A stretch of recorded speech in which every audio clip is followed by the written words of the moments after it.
Good Tuesday evening. I'm Chief Meteorologist Mike Everett here in the King 5 newsroom. We've got more active weather headed our way, including the potential for some lowland flurries, thus the vest with the gold tie tonight. It's about to get really cold too. It looks like we're going to see temperatures that will be in a very frigid place over the next few nights. We'll talk about that coming up in a moment, but let's start our story right here with a live look across the Seattle Metro on this Tuesday evening. What we're looking at is temperatures that are just sitting in the upper 30s and lower 40s across the region. Light winds coming in from the south about 9 to 13 miles an hour.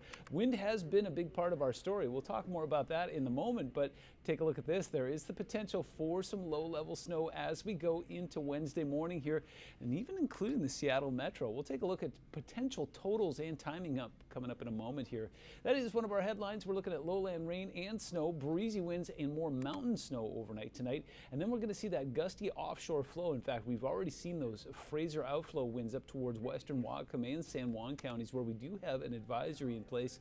And then frigid temperatures up next with more lowland snow potential as we go into next week. So we'll start with that wind advisory. We've been seeing those gusty winds coming in from the north and east, really lighting up western Whatcom County and San Juan's through most of the day. We've seen some gusts getting up to about 30, even 40 miles an hour. Some of those could peak out around 50. We'll track that together in a second here.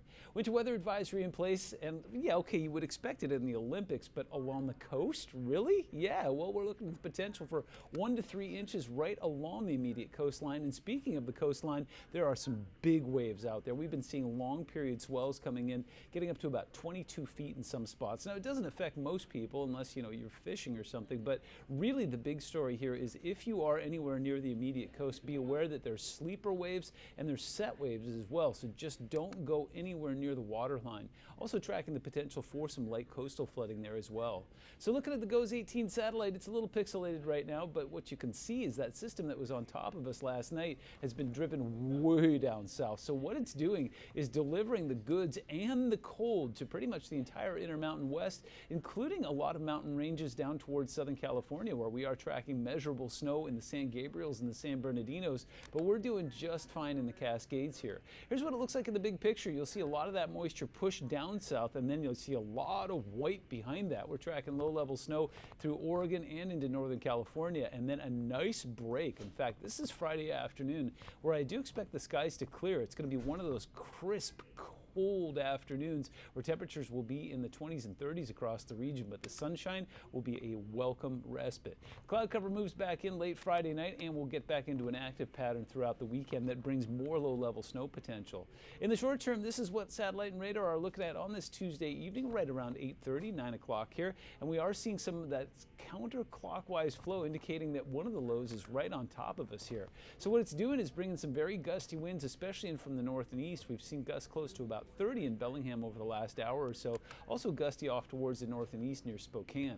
So as we look at future wind gusts, it looks like as we go through the rest of the night tonight, those winds will peak right before midnight on Tuesday and then start to back off a little bit, but not a lot. We get to Wednesday at 10 a.m., we're still tracking gusts close to 40 in that one specific spot there. That'll carry off towards the northwestern tip of the Olympic Peninsula as well, and then we'll see that wind flow really change and start to pick up over top of the Cascades. Those famous Cascadia winds, or what they call Cascade Gap winds, which means it's just coming in straight from the east. So it'll be dry, it'll be cold, and some of the foothill communities, including places like North Bend or anywhere that's immediately west of the Cascades, could see some big gusts as we go into Wednesday night. This is right around 8 p.m., so do be aware of that. In fact, it looks like it stays gusty into Thursday morning as well.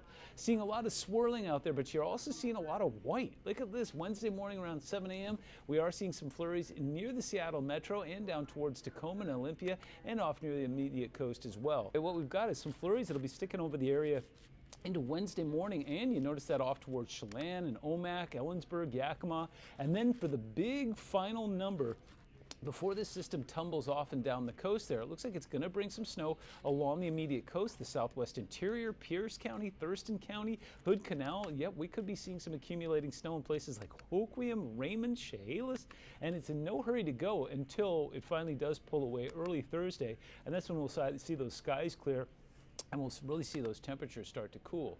So as far as lowland snow accumulation goes, no big deal by the time we get to Wednesday morning. We're talking about some very minor accumulations in places like Everett and Renton, Shelton, Quilly. It looks like it has about a half an inch. But then once we see that second component move through, places like Shelton could see close to 5 inches, an inch and a half along the immediate coast. Port Angeles could see about 2.5 inches. Meanwhile, along the I-5 corridor, it looks like Tacoma will be the most impressive place with about 7/10 of an inch. Bremerton gets a little bit over an inch there. Otherwise, Renton, Everett barely getting on the scoreboard. Wenatchee gets about 4 inches though. Taking a live look on this Tuesday evening up at Snoqualmie and Stevens Pass, we've got packed powder up towards Stevens. We've got bare but very cold roads up towards Snoqualmie Pass there. Both of those resorts did really well last night.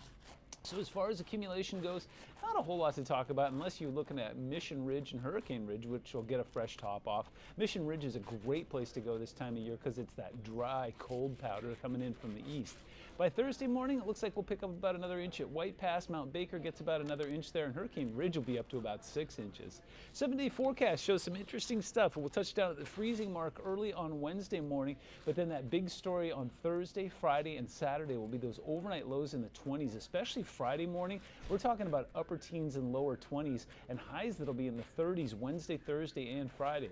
As we move towards the weekend, we'll see temperatures warm slightly, getting ourselves back up into the low to mid 40s there. But as you notice, we go into Sunday, Monday, and Tuesday, and we're looking at more potential for low-level flurries. So this isn't kind of a one-and-done thing. It looks like that cold air is going to stay with us. The big question between now and next week is, will we see moisture and cold in the same place at the same time? Because that could put down some accumulating snow. But as it stands right now, looks like more of a novelty. We'll put down lawn-level snow, anything between about 1 to 3 inches. But if anything changes, we'll be the first ones to let you know right here at King 5 with our First Alert weather team.